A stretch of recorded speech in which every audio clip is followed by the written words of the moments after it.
for the final time in the 2021 to 2022 season, but not the final time because we're going to be back with more episodes. But you know the vibes.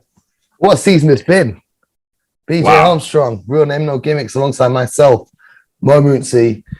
The NBA Finals have concluded. We have the 2022 NBA champion. Congratulations to the Golden State Warriors.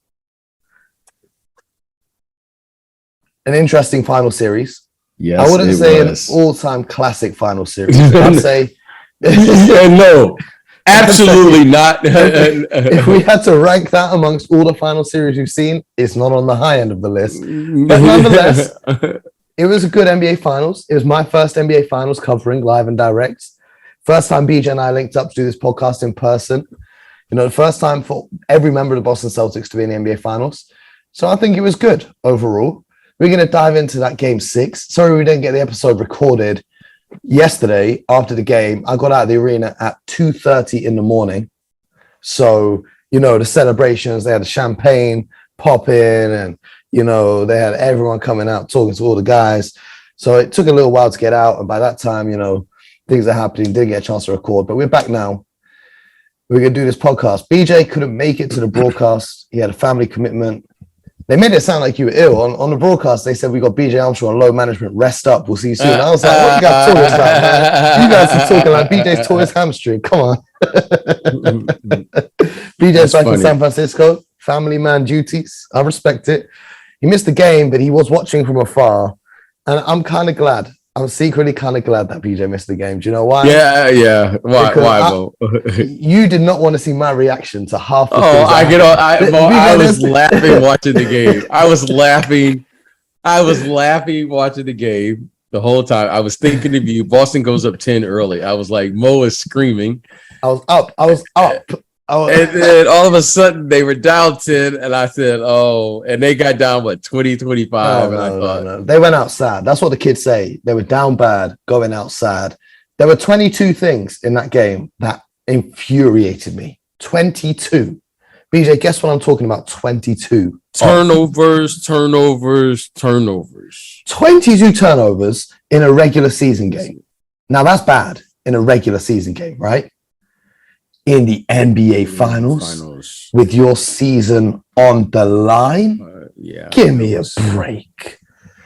Give me a break. Yeah, I don't know what to say more. I mean, what do you say? What do you think he said to the team after this, coach? Okay, so I was going to get into this after, okay, but I think you have to look at it with the big picture because a lot of the Celtics fans and a lot of the media here in Boston, I'm still in Boston right now, a lot of the media here, they're very down on the team. You know, they're getting onto Jason Tatum. They're getting onto the team. I said, guys, let's look at this in perspective, okay? First of all, we have to congratulate Golden State, okay? Because it wasn't, as much as we want to say the Celtics threw this series away, the Golden State Warriors played excellent basketball, in particular their defense of causing these turnovers. There's a reason why they were able to force the best team in the Eastern Conference into 22 turnovers in a closeout game, right? So credit to the Warriors, first of all. Second of all, if we go back to January, where this team is losing to the New York Knicks, if we go back to them, they're sitting 10th in the Eastern Conference. They're talking about trade Jason Tatum, trade Jaylen Brown, fire the coach, even though he's only 4 months into his gig. To now be champions of the Eastern Conference and finish 2 wins away from winning the entire thing, I think this is a season of success. If you had said to the Boston Celtics before the year began, you guys are going to be in game 6 of the NBA Finals, they would have jumped at the chance. I think any team would have jumped at the chance. So I think this season overall was a great season for the Boston Celtics. Jason Tatum, 24 years old, had a horrible NBA Finals, but hopefully this unlocks the dog inside him that we need to see. Now, whether it will or not, that's a whole different question. But overall, I think the season was good. So I think the final message from the coach, I have no idea what he said, but I would like to think it's an overall message of positivity. Because it's over. The series is over. Berating them for the turnovers, they're not going to remember that in, 4 months when the next season begins. Oh, yeah, I better not turn over the ball. He was really angry last June. So I think it would be a message of positivity. I think the Celtics should be able to hold their heads high. Nobody at all expected them to be in the NBA Finals 6 months ago, 5 months ago, even 4 months ago. So I think it was a good season for the Celtics. And I think it's a glimpse of what they could achieve if they stop getting in their own way and maybe add one or two pieces to the roster. BJ, what's your take on it, though, this season for the Celtics? It's a very complex, answer that I have. And the reason being, Mo, is because I really don't know how to feel about this season. On one hand, I hear what you're saying. This team, in many regards, they overachieved. But then when you look at it, I think I mentioned to you after game, 3 or something, I said, this is the first time where I thought the lights were too bright for Boston. I think it was after game 4. Yeah. Game 4. I think it was game 4. Yeah. Because they won game 3. They had a chance to go up 3-1. And I felt that the lights were too bright for them. That was the first time that I've seen that with them. They faced, they faced Brooklyn, then they face the Bucks, then they face Miami. But I really began to get nervous when I say nervous, I saw something. And because all of a sudden you started saying, wow, they're young, they're athletic, they have size, strength at every position. They're the number one defensive team. And you're like, maybe I just underestimated this team. Maybe this is the start of something. And that something being, maybe you can get maybe a couple out of this, because when you looked at the individual players, especially after game 1. Yeah, you started saying, you know what? They're ahead of schedule. That's how I felt, Mo. After game 1, I was like, just maybe this team is ahead of schedule. They didn't play well. They only played well in the fourth quarter after game 1. And you're like, at some point, Jason Tatum is going to have a game. At some point, Derek White. I don't think Derek White scored 18 points the rest of the series. I remember he had like 18 points after game 1. Al Horford was, and you just started saying, just maybe. Mo, as the series went along, the confidence I just lost confidence in the team, because you saw two things with the Warriors. Their experience and their championship pedigree just kicked in. Like, they had been there, they knew how to prepare, and they were like, they were in the NBA finals, but they were like veterans. They were like, been here, done that. But where the other guys, they didn't seem how to grasp that. And Mo, it's been a long time since I've said this. Jason Tatum, if I remember correctly, is first team All-NBA. Yes. Deservedly so. Okay. Regular season award, I got no problem. No problem with that. I can't argue with that. But let me tell you something, Mo. All right, you have one game. You had 2 games. Okay. Mo, he had 0 games in the NBA finals. Is there a game that he played well in the NBA? You see, I like game 1 when he put up 13 assists. Okay, he put up Mo, but I'm talking about when you say Jason Tatum, 0. When you say Jason Tatum, I don't think assists. Like, you do what you do. Like, Steph Curry went over 9 one game, but he got up his shots. They weren't going down. But he broke loose during the series. That's what great players do. Mo, I said it every game. At some point, he'll figure it out. He's a great player. Game 1, okay, he had 13 assists. You're saying the thing that was impressive was he was able to, get himself into the game another way. Yeah. He affected the bottom line in another way. That's the sign of a great player. Game 2, didn't get it going. Game 3, didn't get it going. Game 4, didn't get it going. Game 5, didn't get it going. Game 6. And then you started wondering, Mo, what's really going on here? Mo, here was the turning point of the series for me. I wish I would have put this on the camera. Bielitsa was on Jason Tatum. No, Mo, that's when Mo, that moment there. Shall I tell you something, BJ? Wait. Yeah. I'm going to tell you this right now. So, we did the film room breakdown. If you guys haven't seen it, it's on YouTube. We did a part 2 breaking down why Jason Tatum struggled. And I said in that clip, if you're guarded by Nemanja Bjelica, with all due respect, that should be barbecue chicken. I was then inundated with Serbian basketball fans who are not very happy with me disrespecting Nemanja Bjelica. And I would like to apologize because guess what? Jason Tatum was the barbecue chicken in this series. Yeah. I mean, I'm not disrespecting him at all. But I just remember that matchup and saying to myself, Steve Kerr has given his confidence team to say, I don't care who's guarding. This is what we're doing. And the help is coming. And your job is to push them towards the help and we'll figure it out. And I thought, great job, Steve Kerr. But I remember he just threw the pass away to Andrew Wiggins. I mean, they had zoned up and there's 4 defenders.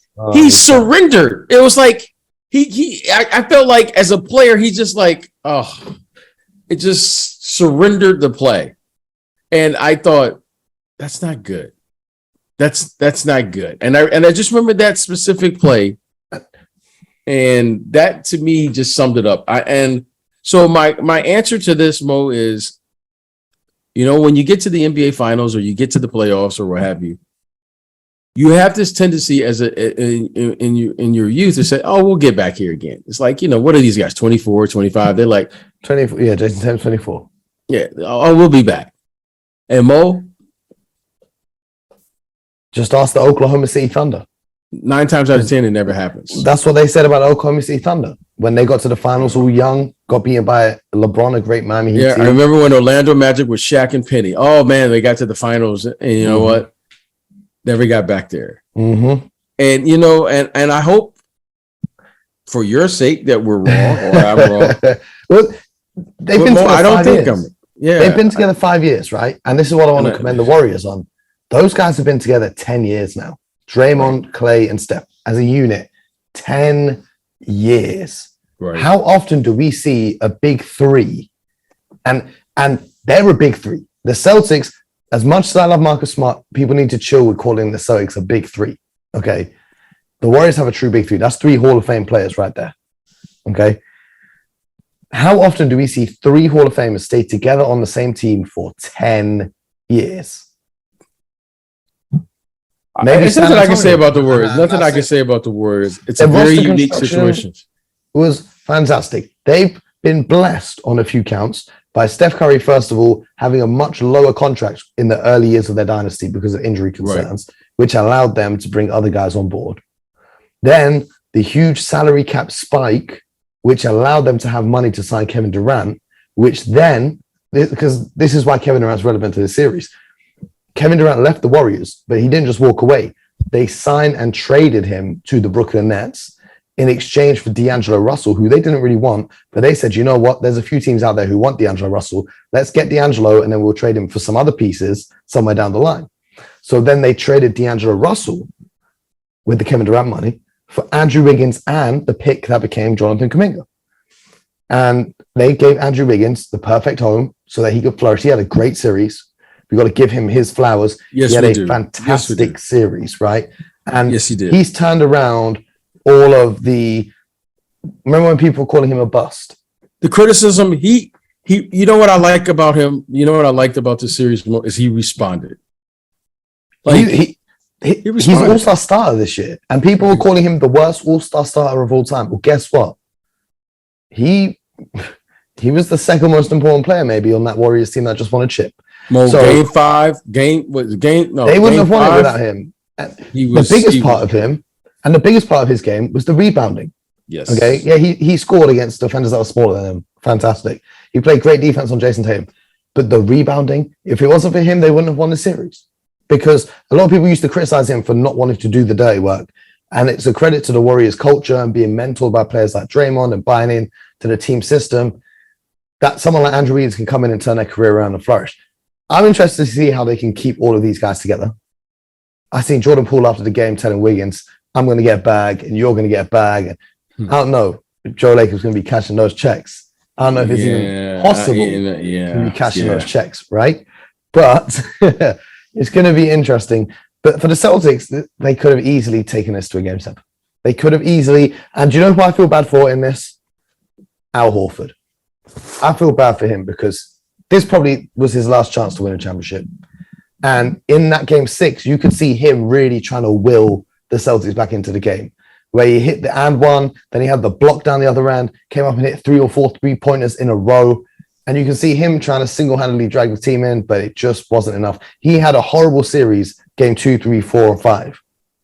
He had, 26 points in game 1? And then 30 points in the next 4 games combined.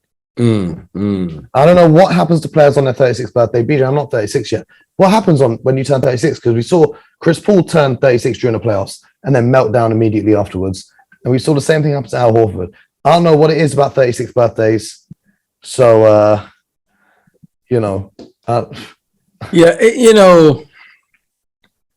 don't really know what to say about the Celtics. I individually, you look at the roster and you go, they have all of the essential qualities you need. Do you know one thing that I wanted? But they couldn't get it done. I had this conversation with Kevin O'Connor from The Ringer. He came up to me after the game, or after game 5, right? He came up to me and he said, Mo, what do you think the Celtics need to add to this team? Do you think they need to get Bradley Beal? Do you think they need to get Rudy Gobert? I said, yo, listen, chill. They're in the NBA Finals. You can't just add Rudy Gobert to the team. You can't just add Bradley Beal. You're going to have to give up some of these guys if you want to accommodate them. Remember, Peter, do you remember we had a conversation, I think maybe in November, and you asked me who I wanted added to this team? And I said Rajon Rondo. Because for me, this team lacked veteran leadership. Now, I get Al Horford's a veteran. This is his first time at the NBA Finals. And he's not really, he's a nice guy. Not like Rondo, who's going to come and tell these guys, stop playing, stop messing around. And he's going to say it in a lot harsher words than that. Or someone of that gritty veteran experience to really tell these guys, look, I've been there and done it. You can't say nothing to me. And also, when the offense starts to stagnate, having a point guard that could come in for a little stretch, 5 minutes here, 4 minutes there, make a few plays, get other guys going. That's what I would have liked to have seen. I think that's the only thing we could have really added to this roster to take them over the edge. Just another ball handler who can play a little bit defense, but also a veteran leader. That's really what separated them from being runners-up and being champions. But they're the best team in the Eastern Conference right now. And the Eastern Conference is theirs. I'm not ready to say that they're the best team in the Eastern Conference. Well, they won it. They won the Eastern Conference this year, and they should be recognized. They should be recognized. Now, Mo, I talked to all the other teams, and it's been fascinating to talk to the other teams because it really doesn't matter what I think, to agree, because I don't, I just listen to people because, it's easy for me to watch the game and like you and I, and then we talk about the game and we tell people what we see.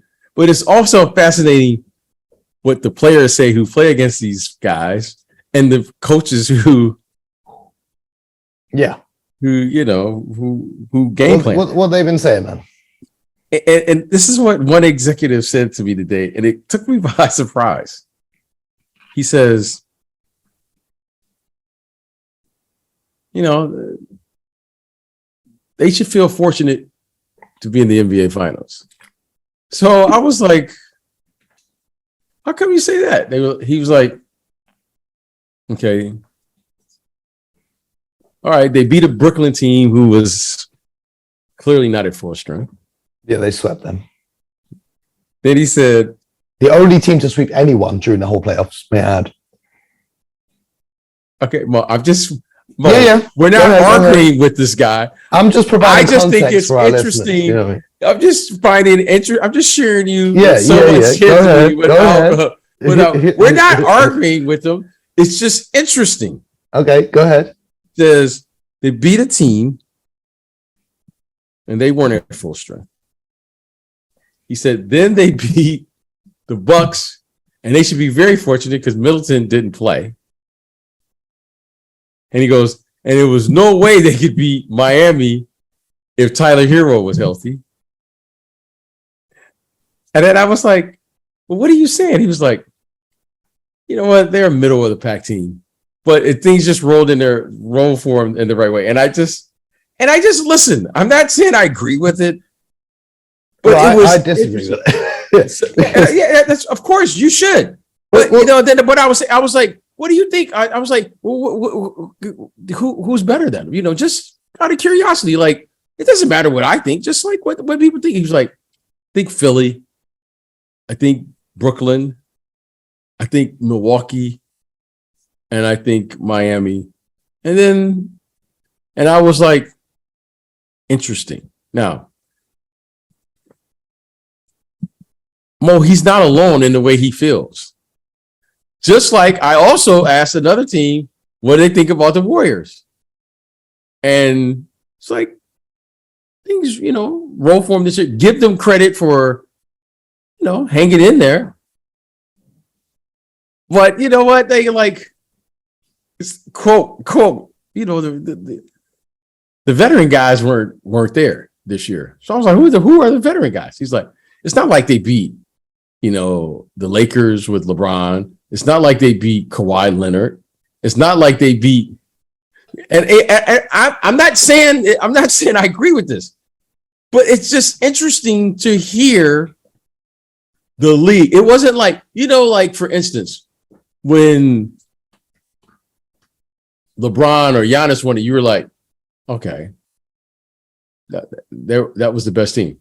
And then they finished the conversation, and both said this. They were like, I kind of view this as a post quote. Now, I didn't say this. I view this kind of as a post, pandemic championship. And I thought, that's kind of harsh. And so there's a lot of things floating out there. Okay. But I'm just saying, it was just interesting to hear kind of the chatter for what it's worth. Well, here's what I think. I think, first of all, whoever said if Miami had Tyler Hero, they would have won. No. Okay. First of all, no. Have you watched that man try and play defense? I don't know which executive this is, BJ. Tell him I'm going to come for his job.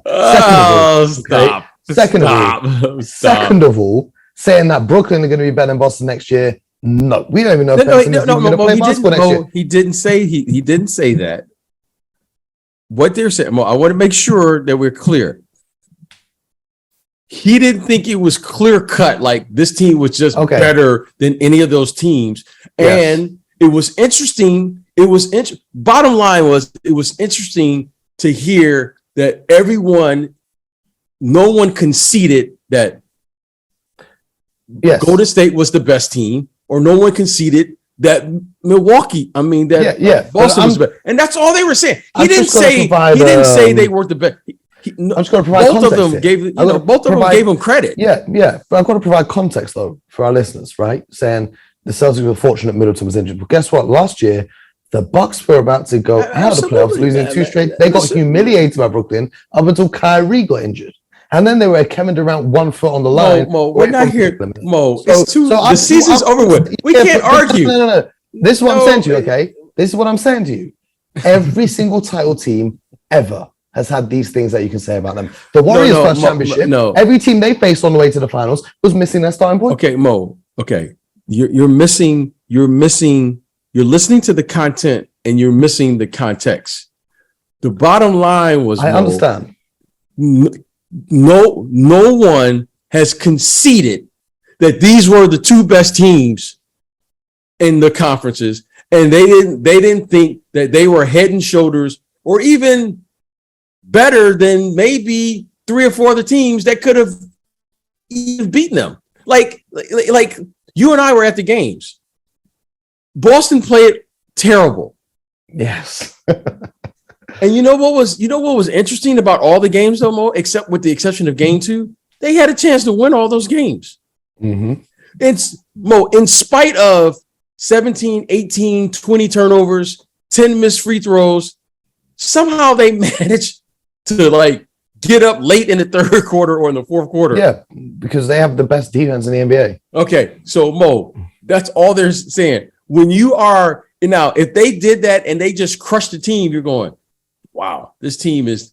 But no one conceded. That's all he was saying. That's all. Mo, well, he didn't say they didn't deserve it. He didn't say they weren't the best team. And it was just interesting to hear in talking to teams that is kind of a consensus that I feel good about our chances next year. It wasn't like, remember when the Warriors and the Cavaliers, you were like, the Warriors are the best team. Everyone kind of conceded in the West. And the Cavaliers were the best team. I think that's the conversation about the league in general. Right now, there's far more parity. This is the first season that we're talking about. That's all I was saying. Western Conference. That's all. Mo, the parity in the NBA, I thought was interesting because no one is conceding like we can't play with this team. Yeah, or we can't play against that team. And Mo, give the Warriors all their credit. Give all Boston their credit. But I'm telling you, there are 4 or 5 teams in both conferences who feel like this thing is wide open for next year. That's all I was saying. Yeah. And you and I will be there to talk about it. I was down there on the court, for these celebrations. You saw my champagne goggles. And speaking to people around both of the teams, spoke to someone from the Warriors organization in their front office, and they said the scary part is they can be better next year because all of these guys, Kuminga, Moody, Poole, they're going to be even better than they were this year. And the Celtics, similarly, well, Derek White only joined our team a couple months ago at the trade deadline. We've got everyone under contract for next year. We've got a chance for Rob Williams to get fully healthy again. Because you've got to remember, the Celtics played through injuries in this playoffs. Rob Williams missed that first round. He had surgery on his knee just before the playoffs began. Marcus Smart missed time. The Celtics were pretty banged up by the time they got to the finals. So I get it. Parity in the NBA, which means next season is going to be even more exciting than this one. Because right now we have no idea who it's going to be. But that's why we love the NBA. It's unpredictable. It's full of drama. It's full of thrills. The one thing I will say about this NBA Finals is it was great to be there. BJ, being in the Garden, hearing that crowd. When we got to Game 3 and you heard that crowd, man, that was something special before the game even began. That was something special. And then to be at the Chase Center, the brand new arena, first time they had the finals over there, that was pretty cool too. So, it's a blessing me. I just want to thank everyone who listens and everyone who watches us on TV and everyone who supports to make these things possible. And big love to Sky Sports, of course, for sending us over there. Yes. But it's not just the end of the finals, it's the end of the entire season. BJ, what's been your favorite moment from this year's NBA season? Because we've seen a lot of history being made. You know what's the most exciting thing is watching you guys. This was your first final and watching your reactions and Matt and Ollie. Shout out to the team. Shout out to the team. So I found myself just watching you guys. I've been coming to these things since the 80s, right? And it's like PJ's been winning these since the 90s. And then you watched them. Then I had the good fortune of playing in a couple. And then I would always go and watch because and then I worked in the media for a little bit. Then as an agent, I had clients. So, I've just been coming for businesses for years, but to watch your reaction in your first finals. And it was just, that was the best part of me because I've been doing these things. It's like, oh God, another, you know what I mean? It's like, you made it exciting for me because for instance, to hear you call the TD Garden, the Garden, like it has a different meaning for me. Like when you say the Boston Garden, I actually played in that Boston Garden where they won the majority of those championships. Now, that building was loud, right? And to hear you say that this TD Garden is loud, I'm like, it doesn't even compare to the old Garden. But okay, the original Garden was demolished when I was 4 years old.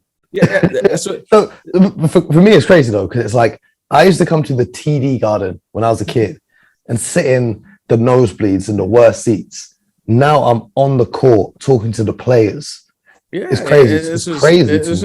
You know, and on my wildest street. and the Chase Center, and I remember the Oakland Coliseum. You know, I don't know if you've ever had a chance to go to a game there. That place was rocking, and now to see the Chase Center, and it's just like, okay, but it's great. It's just a different experience. So, but the best part of this whole experience was watching you and JD and Matt and you guys were so excited, and the crowd and the interaction and all those things. So that was the best part. You know, a lot of times, as you saw, I couldn't bear to watch the games. I mean, it was like, it's like probably the NBA finals and I got 20 turnovers. Like that, like that's just unacceptable. Like that's just probably the guard in me. Like, okay, I can get it. Okay, you're not shooting well. I can get it. We're not playing well. I can get it. There's some misassignments. But to turn the ball over with the frequency that they did, it was hard to imagine. Like, all you have to do is get the ball over half court and pass it. It wasn't like they were even being pressured. This is the one thing. Like, I'm sad that basketball or the NBA is finished. We still got the WNBA. Oh no! After watching that, Mo, I'm not sad. I needed a break. I'm telling you this. My stress level, my blood pressure. I don't think I could have dealt with 10 more games with Boston Celtics turnovers, win or lose. I couldn't have dealt with any more of that. By the way, you guys, thank you to everyone who messaged me checking I was still alive after staying in that last hotel. I have moved to one where I can breathe. So thank you to you guys for checking it. But that season is in the books. Who would have thought the Boston Celtics would be in the NBA Finals? Who would have thought the Warriors would be in the NBA Finals? What a season of Steph Curry. Right. Exactly. Breaking the 3-point record this year and then winning the All-Star MVP in his birthplace of Ohio, and then winning the Western Conference MVP for the first time they ever gave that award out, and then winning the Finals MVP that he should have possibly had 4 of by now. Credit to him. And I think it's great. I think it's been a great season. I'm on top of the world, BJ. This is like stuff that I dreamed about, being at the NBA. You know what? You know, it takes one to start a streak. So you know what, Mo? Ladies and gentlemen, next year Mo won't be a rookie anymore. Yo. At the NBA Finals. Season. And he'll be like the rest of us, old Grizzly veterans. Damn, when is this thing going to be over? Okay. See, that's crazy. What these guys don't see is like the stuff that I would walk past and just be so impressed by. BJ just doesn't care. He's just like, yeah.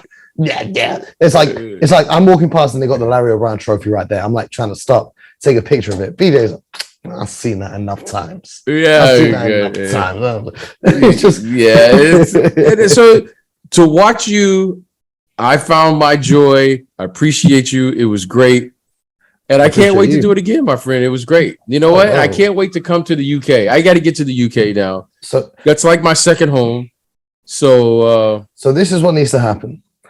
BJ comes to the UK. We do a live show for all of our listeners, live and direct. The vibes will be extraordinary. Live shows in the UK. And then we got to do Abu Dhabi.